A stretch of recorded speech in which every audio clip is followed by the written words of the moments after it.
East of the Sun and West of the Moon by Andrew Lang. Once upon a time, there was a poor husbandman who had many children, and little to give them in the way either of food or clothing. They were all pretty. But the prettiest of all was the youngest daughter, who was so beautiful that there were no bounds to her beauty. So Onseat was late on a Thursday evening in autumn and wild, weather outside terribly dark, and raining so heavily, and blowing so hard that the walls of the cottage shook. Aganthe were all sitting together by the fireside, each of them busy with something or other, when suddenly, someone rapped 3 times against the window pane. The man went out to see what could be the matter, and when he got out there stood a great big white bear. "Good evening to you," said the white bear. "Good evening," said the man. "Will you give me your youngest daughter?" said the white bear. "If you will, you shall be as rich as you are now poor." Truly, the man would have had no objection to be rich, but he thought to himself, "I must first ask my daughter about this." So he went in and told them that there was a great white bear outside, who had faithfully promised to make them all rich if he might but have the youngest daughter. She said no and would not hear of it, so the man went out again, and settled with the white bear that he should come again next Thursday evening, and get her answer then. The man persuaded her, and talked so much to her about the wealth that they would have, and what a good thing it would be for herself, that at last she made up her mind to go, and washed and mended all her rags, made herself as smart as she could, and held herself in readiness to set out little enough had she to take away with her.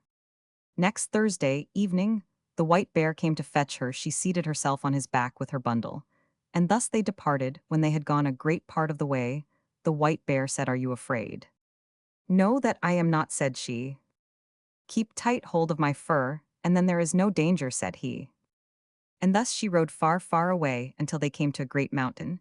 Then the white bear knocked on it, and a door opened, and they went into a castle, where there were many brilliantly lighted rooms, which shone with gold and silver, likewise a large hall in which there was a well-spread table, and it was so magnificent that it would be hard to make anyone understand how splendid it was. The white bear gave her a silver bell, and told her that, when she needed anything, she had but to ring this bell, and what she wanted would appear. So after she had eaten and night was drawing near, she grew sleepy after her journey, and thought she would like to go to bed. She rang the bell, and scarcely had she touched it before she found herself in a chamber, where a bed stood ready made for her, which was as pretty as anyone could wish to sleep in. It had pillows of silk and curtains of silk, fringed with gold, and everything that was in the room was of gold or silver.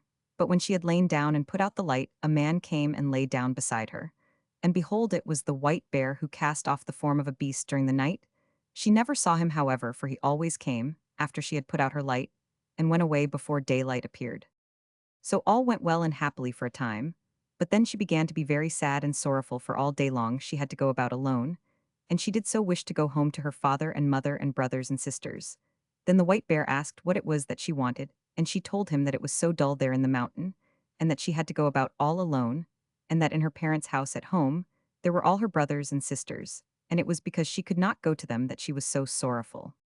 "There might be a cure for that," said the white bear, "if you would but promise me never to talk with your mother alone, but only when the others are there too, for she will take hold of your hand," he said, "and will want to lead you into a room to talk with you alone, but that you must by no means do, or you will bring great misery on both of us." So one Sunday the white bear came, and said that they could now set out to see her father and mother, and they journeyed thither, she sitting on his back, and they went a long, long way, and it took a long, long time, but at last they came to a large white farmhouse, and her brothers and sisters were running about outside it playing, and it was so pretty that it was a pleasure to look at it. "Your parents dwell here now," said the white bear, "but do not forget what I said to you, or you will do much harm both to yourself and me." "No, indeed," said she, "I shall never forget," and as soon as she was at home, the white bear turned round and went back again. There were such rejoicings, when she went in to her parents, that it seemed as if they would never come to an end. Everyone thought that he could never be sufficiently grateful to her for all she had done for them all. Now they had everything that they wanted, and everything was as good as it could be. They all asked her how she was getting on, where she was. All was well with her too, she said, and she had everything that she could want. What other answers she gave I cannot say, but I am pretty sure that they did not learn much from her.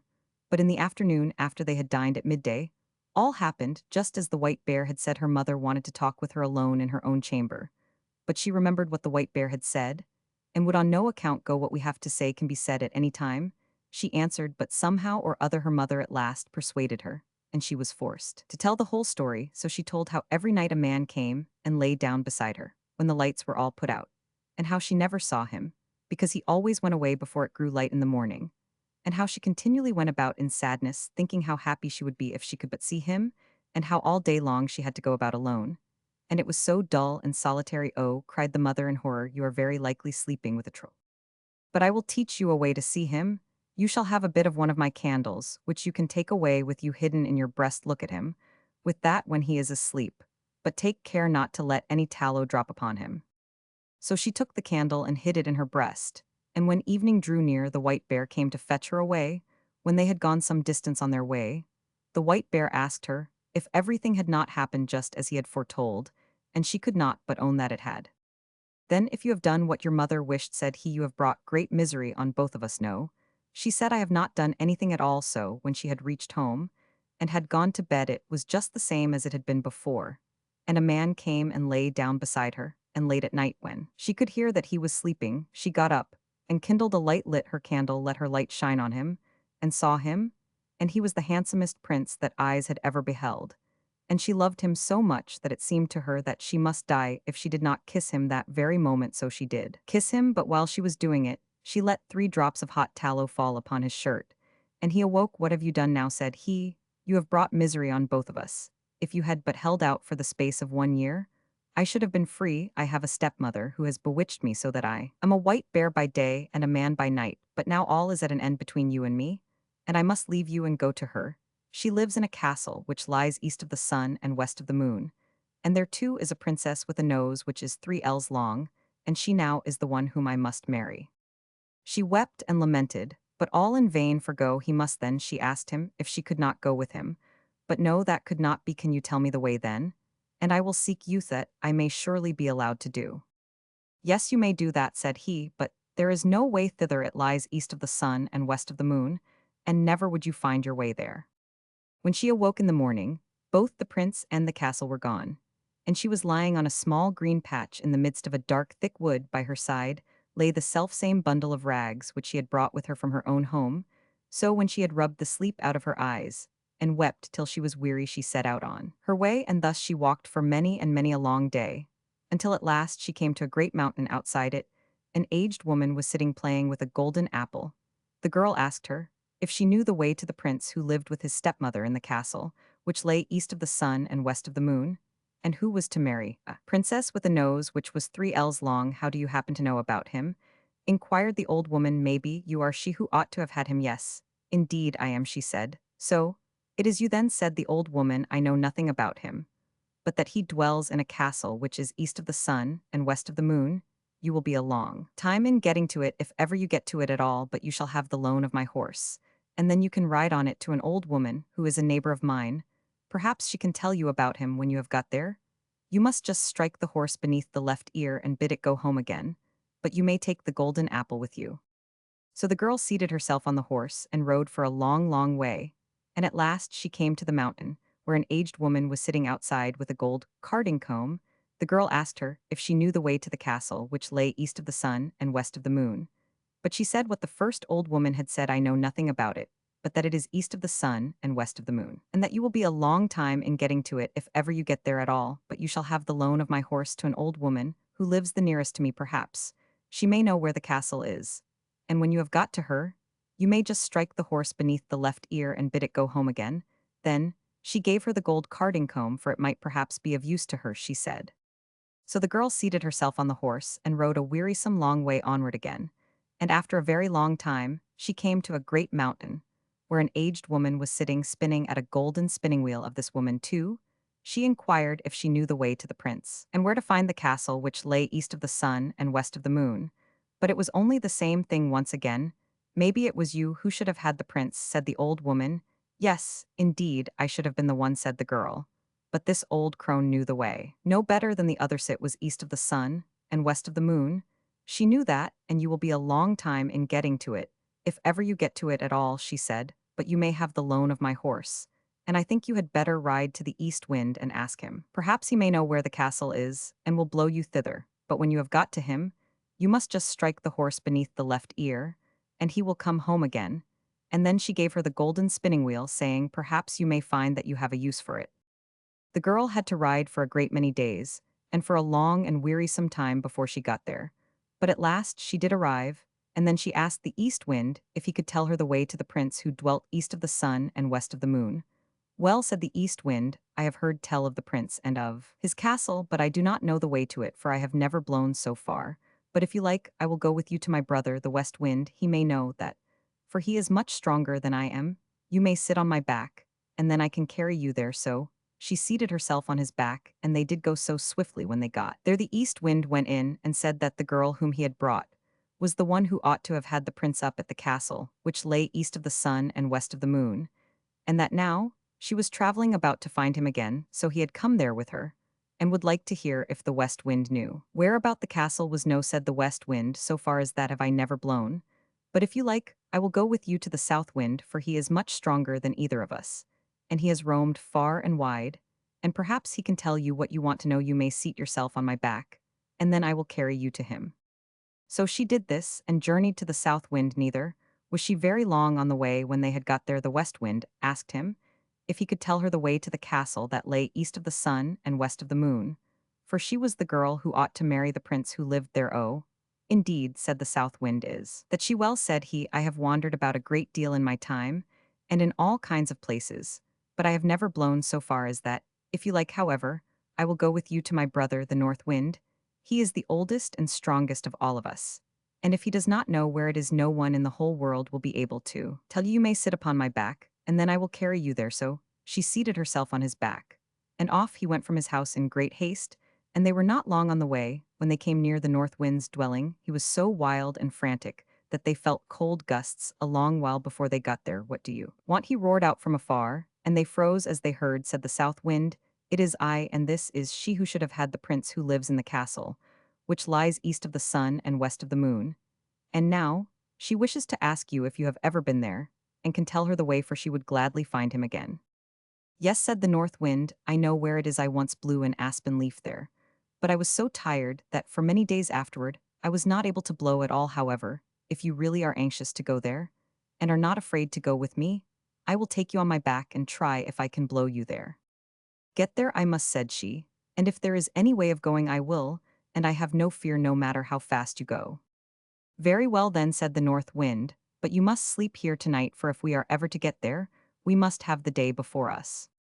The north wind woke her betimes next morning, and puffed himself up, and made himself so big and so strong that it was frightful to see him, and away they went high up through the air, as if they would not stop, until they had reached the very end of the world. Down below there was such a storm it blew down woods and houses, and when they were above the sea the ships were wrecked by hundreds, and thus they tore on, and a long time went by. And then yet more time passed, and still they were above the sea, and the north wind grew tired and more tired, and at last so utterly weary that he was scarcely able to blow any longer, and he sank and sank lower and lower, until at last he went so low that the waves dashed against the heels of the poor girl he was carrying. "Art thou afraid?" said the north wind. "I have no fear," said she, and it was true, but they were not very, very far from land, and there was just enough strength left in the north wind to enable him to throw her on to the shore, immediately under the windows of a castle, which lay east of the sun and west of the moon. But then he was so weary and worn out that he was forced to rest for several days before he could go to his own home again. Next morning she sat down beneath the walls of the castle to play with the golden apple, and the first person she saw was the maiden with the long nose, who was to have the prince. "How much do you want for that gold apple of yours, girl?" said she, opening the window. "It can't be bought either for gold or money," answered the girl. "If it cannot be bought either for gold or money, what will buy it?" "You may say what you please," said the princess. "Well, if I may go to the prince who is here and be with him, tonight you shall have it," said the girl who had come with the north wind. "You may do that," said the princess, for she had made up her mind what she would do. So the princess got the golden apple. But when the girl went up to the prince's apartment that night, he was asleep, for the princess had so contrived it. The poor girl called to him and shook him in between, while she wept, but she could not wake him. In the morning, as soon as day dawned, in came the princess with the long nose, and drove her out again in the daytime. She sat down once more beneath the windows of the castle, and began to card with her golden carding comb, and then all happened as it had happened before. The princess asked her what she wanted for it, And she replied that it was not for sale either for gold or money, but that if she could get leave to go to the prince and be with him, during the night she should have it. But when she went up to the prince's room, he was again asleep, and let her call him, or shake him, or weep as she would he still slept on. And she could not put any life in him. When daylight came in the morning, the princess with the long nose came too, and once more drove her away. When day had quite come, the girl seated herself under the castle windows to spin with her golden spinning wheel, and the princess with the long nose wanted to have that also, so she opened the window and asked what she would take for it. The girl said what she had said on each of the former occasions, that it was not for sale either for gold or for money, but if she could get leave to go to the prince who lived there and be with him during the night, she should have it. Yes, said the princess, I will gladly consent to that.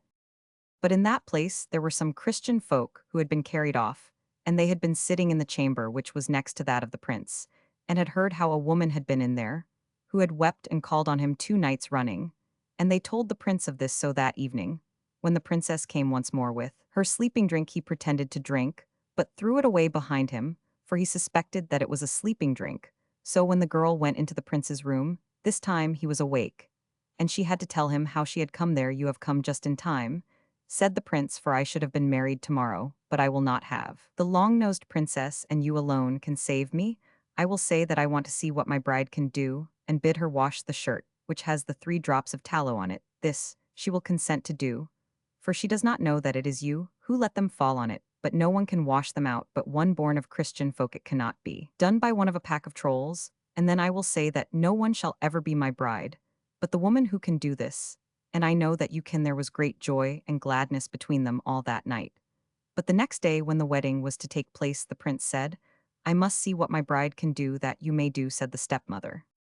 I have a fine shirt which I want to wear as my wedding shirt, but 3 drops of tallow have got upon it, which I want to have washed off. And I have vowed to marry no one, but the woman who is able to do it. If she cannot do that, she is not worth having. Well, that was a very small matter, they thought, and agreed to do it. The princess with the long nose began to wash as well as she could, but the more she washed and rubbed, the larger the spots grew. Ah, you can't wash at all, said the old troll hag, who was her mother. Give it to me. But she too had not had the shirt very long in her hands before it looked worse still, and the more she washed it and rubbed it, the larger and blacker grew the spots. So the other trolls had to come and wash, but the more they did, the blacker and uglier grew the shirt, until at length it was as black as if it had been up the chimney. Oh, cried the prince, not one of you is good for anything at all. There is a beggar girl sitting outside the window, and ill be bound that she can wash better than any of you. Come in, you girl. There, he cried. So she came in. Can you wash this shirt clean? He cried. Oh, I don't know, she said, but I will try. And no sooner had she taken the shirt and dipped it in the water than it was white as driven snow, and even whiter than that. I will marry you, said the prince. Then the old troll hag flew into such a rage that she burst, and the princess with the long nose and all the little trolls must have burst too, for they have never been heard of since the prince and his bride set free all the Christian folk who were imprisoned there, and took away with them all the gold and silver that they could carry, and moved far away from the castle, which lay east of the sun and west of the moon. 1.